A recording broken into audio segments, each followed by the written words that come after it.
আজকের এই প্রতিবাদ সভার সংগ্রামী সভাপতি সবাই বসতে হবে আতিকুর রহমান রুমন, এখানে উপস্থিত এক সময় ঢাকা বিশ্ববিদ্যালয়, ঢাকা মহানগরী এবং বর্তমান যারা রাজধানী ঢাকায় ইউনিভার্সিটি থেকে শুরু করে বিভিন্ন শিক্ষা প্রতিষ্ঠানে উত্তর অঞ্চলের ছেলেরা যারা পড়াশোনা করেন তাদের আহত এই প্রতিবাদ সভায় সকল নেতৃবৃন্দকে ধন্যবাদ জানাচ্ছি। একটা অন্যায়ের বিরুদ্ধে তারা প্রতিবাদের জন্য এখানে দাঁড়িয়েছে। বন্ধুরা, এটা তো একটা অদ্ভুত বিষয়। আওয়ামী লীগ তো ক্ষমতায় নেই, ফ্যাসিস্টদের দানবীয় শাসন এখন নেই। আমরা বিগত 16 বছরে আওয়ামী লীগের ছাত্র সংগঠন, ছাত্রলীগের দৌরাত্ম দেখেছি, নির্যাতন দেখেছি, যেখানে বিশ্ববিদ্যালয়, স্কুল, কলেজের ক্যাম্পাসে নিপীড়ন নির্যাতনে অতিষ্ঠ ছিল বিরোধী মতের ছাত্ররা। আজ তাতেই আরো এক পরিবর্তিত পরিস্থিতি। আমরা সবাই একটু স্বস্তিতে থাকতে চেয়েছি। বিশ্ববিদ্যালয়ের ক্যাম্পাসের শিক্ষক ছাত্ররা তারা নির্বিঘ্নে ক্লাসে যাবে, ক্লাস থেকে বের হবে, ক্যাম্পাসে অবস্থান করবে। এখন কেন বিশ্ববিদ্যালয়ের এই অরাজক পরিস্থিতি? এখনো কিন্তু তরুণ 4টা ছাত্রের লাশ ক্যাম্পাসের মধ্যে পড়ছে, এখনো কারো রক্ত ঝরছে, এখনো কারো রক্তের আলপনা বিশ্ববিদ্যালয়ের ক্যাম্পাসের ভিতরে। বন্ধুরা আমার, এখন তো আওয়ামী দোসররা নেই। এখন যারা ক্ষমতায় আছেন তাদেরকে সকল বিরোধী দলীয় যারা গণতন্ত্রের জন্য লড়াই করেছেন তারা সমর্থন করেছে। এখন তারা লাশ করবে। গত পরশুদিন রাত্রি 12টার সময় ছাত্রদল নেতা সাম্য এফ রহমান হলের ছাত্রদলের একটি সম্পাদকীয় পদে রয়েছে হলে, সাহিত্য প্রকাশনের সম্পাদক। কি কারণ ছিল? কি অন্যায় করেছিল সাম্য? পুলিশ গ্রেপ্তার করেছেন 3 জনকে, 3 জন ভবঘুরে। আমার তো মনে হয় এর মধ্যে রাজনৈতিক কারণ আছে।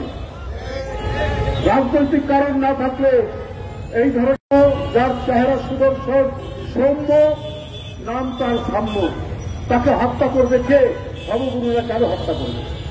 কদিন আগে সে ফেসবুকে একটা পোস্ট দিয়েছে, কারণ শাহবাগে জাতীয় সঙ্গীত বন্ধের জন্য একটা আন্দোলন চলছিল, তার বিরুদ্ধে সে একটা পোস্ট দিয়েছে আপনার জাতীয় সঙ্গীতের পক্ষে। এইটাই কি কারণ? আমরা দেখেছি ফাঁসিবাদের আমলে পার্শ্ববর্তী দেশের আগ্রাসনের বিরুদ্ধে, পানি আগ্রাসনের বিরুদ্ধে কথা বলতে গিয়ে আফরারকে হত্যা করা হয়।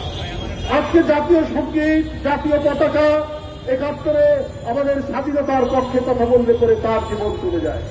অর্থাৎ যারা দেশের পক্ষে, যারা আগ্রাসনের বিরুদ্ধে, যারা দেশের স্বাধীনতার পক্ষে, যারা জাতীয় সঙ্গীতের পক্ষে, যারা জাতীয় পতাকার পক্ষে, তাদের জীবন চলে যায়। আমি এই জন্যই বলেছি যে নিশ্চয়ই এর পিছনে কোন রাজনৈতিক কারণ আছে। কারণ সে ফেসবুকে যারা আন্দোলন করছিলেন জাতীয় সঙ্গীত ইস্যুতে, তাদের বিরুদ্ধে তার একটা বার্তা ছিল। এটাই কি কারণ?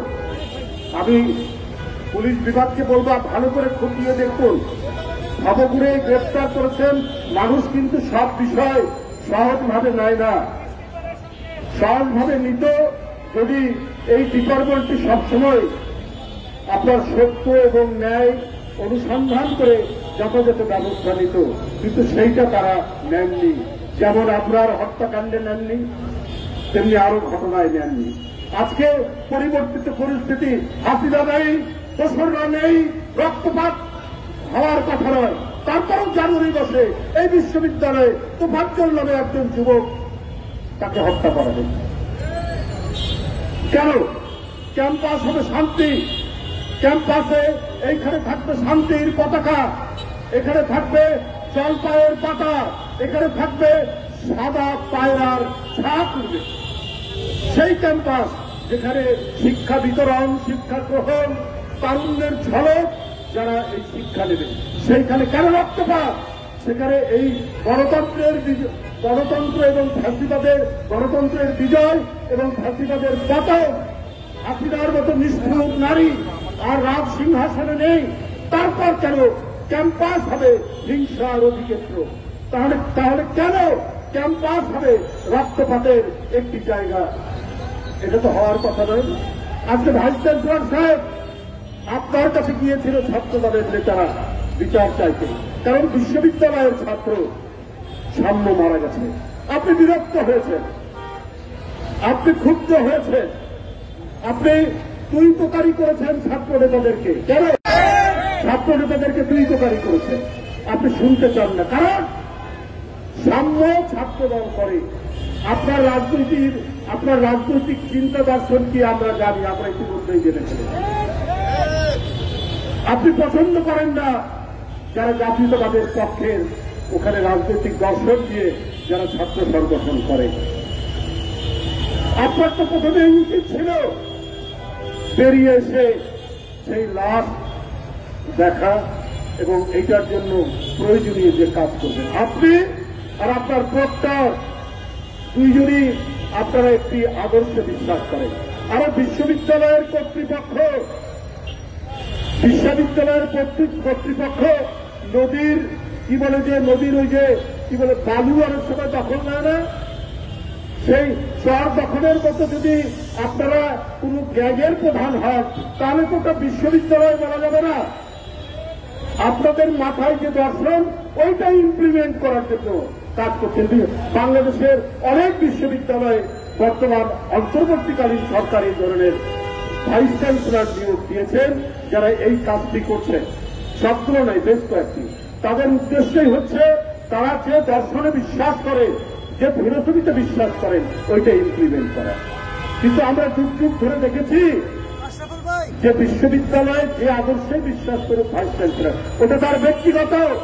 কিন্তু উনি যখন একটি প্রশাসনের প্রধান হন, উনি তো শিক্ষক, উনার কাছে প্রতিটি ছাত্র সংগঠন, প্রতিটি ছাত্র সমান মর্যাদা পাবে। তিনি বিশ্ববিদ্যালয়ের শান্তি রক্ষার জন্য সবার সাথে কথা বলবেন। কিন্তু উনি যদি রত হয়ে যান, উনি যদি তার বিশেষ দর্শনকে প্রতিষ্ঠিত করার কাজে নেমে যান, তাহলে বিশ্ববিদ্যালয় কখনোই শান্তিপূর্ণ হবে না, বিশ্ববিদ্যালয় কখনোই এখানে স্বস্তি বয়ে আসবে না।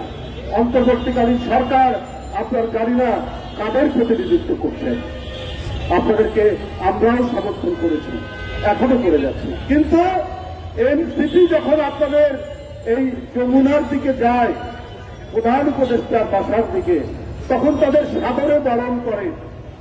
তবে এই 3-4 দিন আগেই দেখলাম আওয়ামী লীগকে নিষিদ্ধের দাবিতে তারা গেলেন, তাদেরকে সাদরে বরণ করলেন।